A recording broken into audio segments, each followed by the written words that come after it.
اعوذ باللہ من الشیطان الرجیم بسم اللہ الرحمن الرحیم۔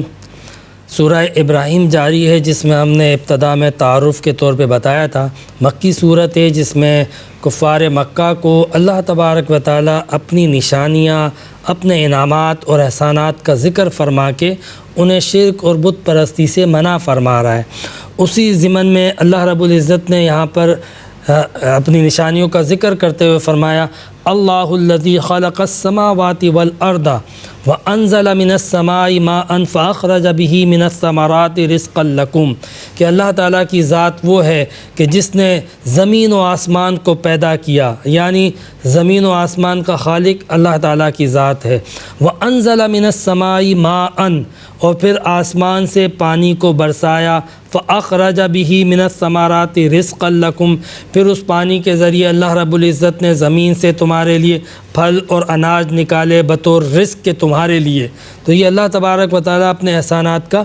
ذکر فرما رہا ہے، اور پھر فرمایا کہ وَسَخَّرَ لَكُمُ الْفُلْكَ لِتَجْرِي فِي الْبَحْرِ بِأَمْرِهِ، اور تمہارے لیے اللہ تبارک و تعالیٰ نے کشتی کو مسخر فرما دیا تاکہ وہ کشتی پانی کے اوپر تمہارے لیے چلتی رہے اور تم اپنے سامان کو ایک جگہ سے دوسری جگہ لے جا سکو۔ اور پھر فرمایا وَسَخَّرَ لَكُمُ الْأَنْهَارَ، اسی طرح نہر کو تمہارے لیے یعنی دریاؤں کو تمہارے لیے اللہ رب العزت نے مسخر فرما دیا۔ وَسَخَّرَ لَكُمُ الشَّمْسَ وَالْقَمَرَ دَائِبَيْنِ، اور اللہ تعالیٰ نے تمہارے چاند و سورج کو بھی مسخر کر دیا، یعنی ایک مخصوص مقدار میں طریقے سے وہ چل رہے ہیں، اس کے لیے باقاعدہ ایک قانون بنا دیا۔ وَسَخَّرَ لَكُمُ اللَّيْلَ وَالنَّهَارَ، دن و رات کو تمہارے لیے اللہ رب العزت نے مسخر کر دیا۔ وَآتَاكُم مِّن كُلِّ مَا سَأَلْتُمُوهُ، اور اللہ تبارک و تعالیٰ نے تم کو عطا کیا ہر وہ چیز جو تم نے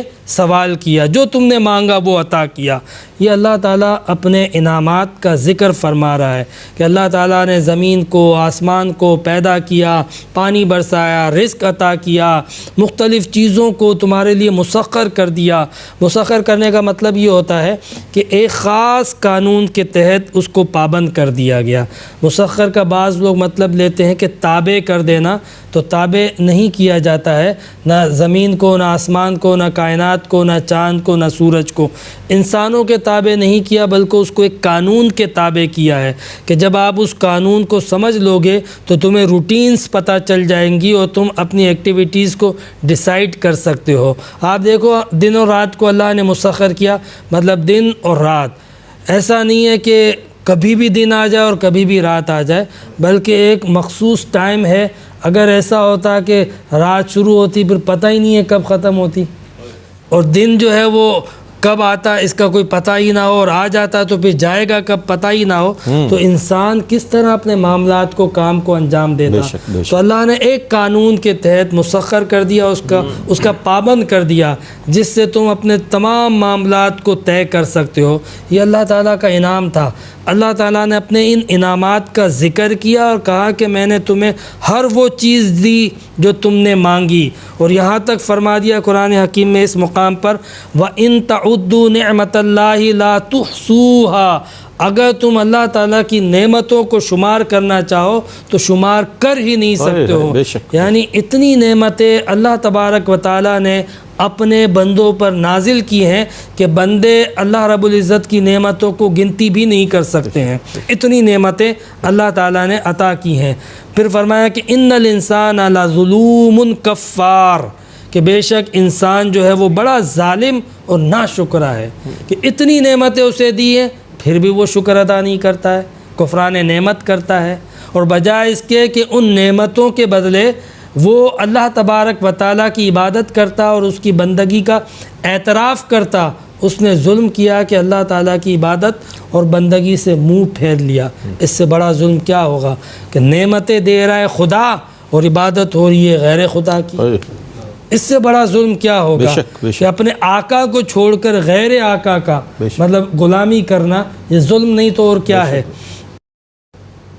پھر اللہ رب العزت نے مزید انعامات کا ذکر کیا، خاص وہ انعام جس کا تعلق عرب اور اہل مکہ سے تھا۔ وَإِذْ قَالَ إِبْرَاهِيمُ رَبِّ اجْعَلْ هَٰذَا بَلَدًا آمِنًا،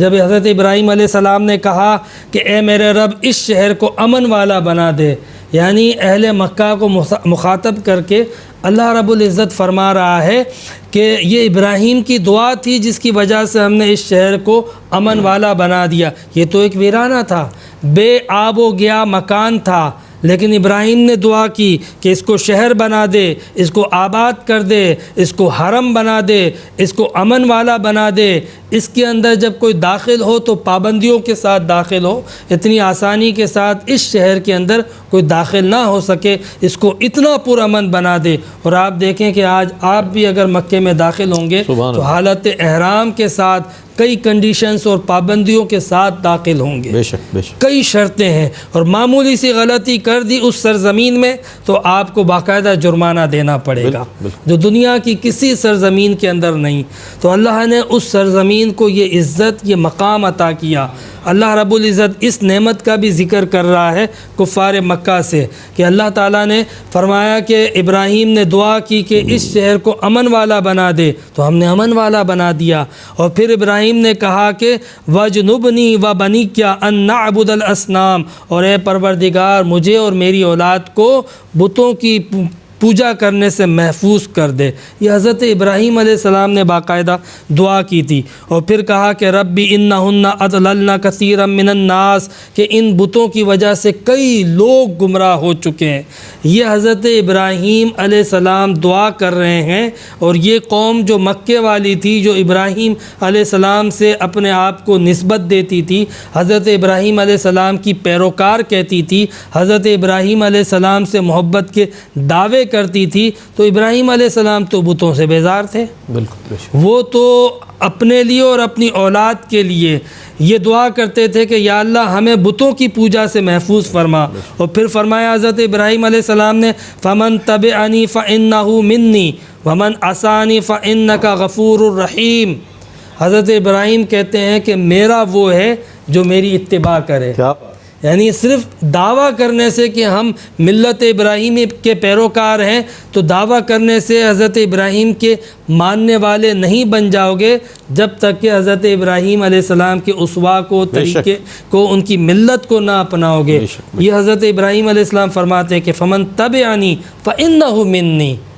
جس نے میری اتباع کی، میں تو شرک سے بیزار تھا۔ تو وہ لوگ جو شرک کرتے ہیں وہ کس طریقے سے اور کس منہ سے حضرت ابراہیم علیہ السلام کی ملت کی پیروی کا دعویٰ کر سکتے ہیں، جبکہ ابراہیم یہ فرما رہے ہوں کہ وہ کہ جس نے میری پیروی کی وہ مجھ سے ہے، اور جس نے میری پیروی نہ کی، نافرمانی کی، تو پھر اللہ تعالیٰ سے میں اس کے لیے دعا کرتا ہوں کہ اس کو ہدایت ملے۔ پھر حضرت ابراہیم علیہ السلام کی اس بات کو ذکر کیا جا رہا ہے یہاں پہ بطور انعام کے، کہ جب حضرت ابراہیم علیہ السلام نے اللہ رب العزت کی بارگاہ میں یہ دعا کی تھی، یہ گزارش کی تھی، ربنا انی اسکنت من ذریتی بواد غیر ذی زرع، اے میرے پروردگار میں نے اپنی ذریت کو اس غیر ذی زر وادی میں آباد کر دیا، چھوڑ دیا تیرے حکم پہ، عند بیتک المحرم، تیرے اس حرمت والے گھر کے قریب۔ اور کس لیے چھوڑا تھا؟ قرآن پاک میں اس کا ذکر ہے کہ حضرت ابراہیم علیہ السلام نے کہا کہ ربنا لیقیموا الصلاۃ فاجعل افئدۃ من الناس تہوی الیہم،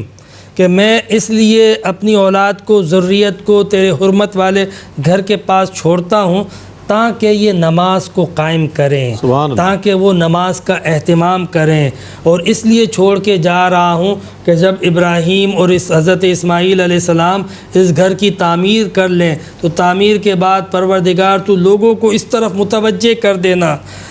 فَاجْعَلْ أَفْئِدَةً مِّنَ النَّاسِ، یہ جو آج حضرت اللہ رب العزت کفار مکہ سے کہتا ہے کہ جو سب کا رجحان کعبے کی طرف ہے، جو سب کی رغبتیں کعبے کی طرف ہیں، یہ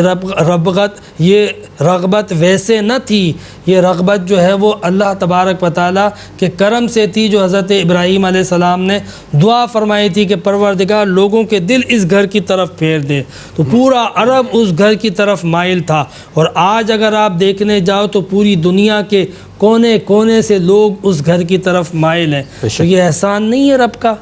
کہ اس بستی کی طرف، اس گھر کی طرف اللہ نے پوری دنیا کو متوجہ کر دیا، اور پھر حضرت ابراہیم نے دعا کی کہ وَارْزُقْهُم مِّنَ الثَّمَرَاتِ لَعَلَّهُمْ يَشْكُرُونَ، کہ تو جو ہے وہ اس بستی والوں کو، اس شہر والوں کو پھلوں سے نواز دے تاکہ یہ شکر ادا کریں۔ یعنی کتنے انعامات شہر مکہ پر، آپ جا کر دیکھیں تو صحیح کس طرح پھلوں کی بارش ہوتی ہے۔ یعنی وہ بستی کہ جس بستی میں کسی جانور کے لیے چارہ اگانے کے لیے سہولت میسر نہیں ہے، یعنی پتھریلا چٹیل میدان، چٹیل علاقہ، اس بستی میں اللہ تعالیٰ نے پھلوں اور نعمتوں کے انبار لگا۔ سبحان اللہ، یہ اللہ تعالیٰ کا کرم تھا، انعام تھا اہل مکہ پر، جس کا اللہ رب العزت نے ذکر کیا کفار مکہ سے، اور انہیں یاد دلایا کہ ان چیزوں کو یاد کرو، ان نعمتوں کو یاد کرو کہ اللہ رب العزت نے تم پر اتنے انعامات کیے، تم پر اتنے کرم کیے کہ اس گھر کو آباد کیا۔ اس گھر کو آباد کرنے کے بعد حضرت ابراہیم علیہ السلام نے اس شہر کو آباد کیا۔ اس شہر کو آباد کرنے کے بعد یہاں امن کی دعا کی، یہاں رزق کی دعا کی، یہاں فضیلت اور برکت کی دعا کی۔ تو اتنے احسانات کرنے کے باوجود بھی تم اللہ تبارک و تعالیٰ کی عبادت سے غافل ہو۔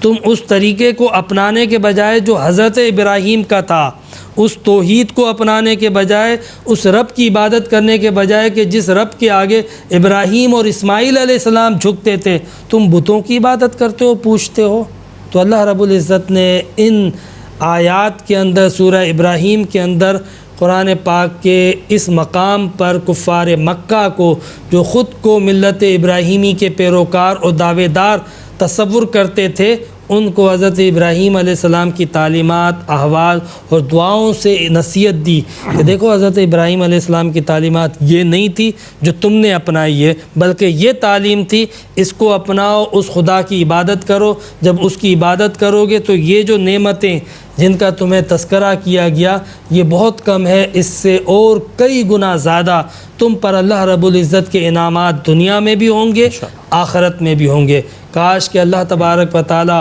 ہمیں قرآن پاک کی آیات کو سمجھنے کی، اس پر عمل کرنے کی اور قرآن پاک سے ہدایت حاصل کرنے کی توفیق عطا فرمائے۔ وآخر دعوانا ان الحمد للہ رب العالمین۔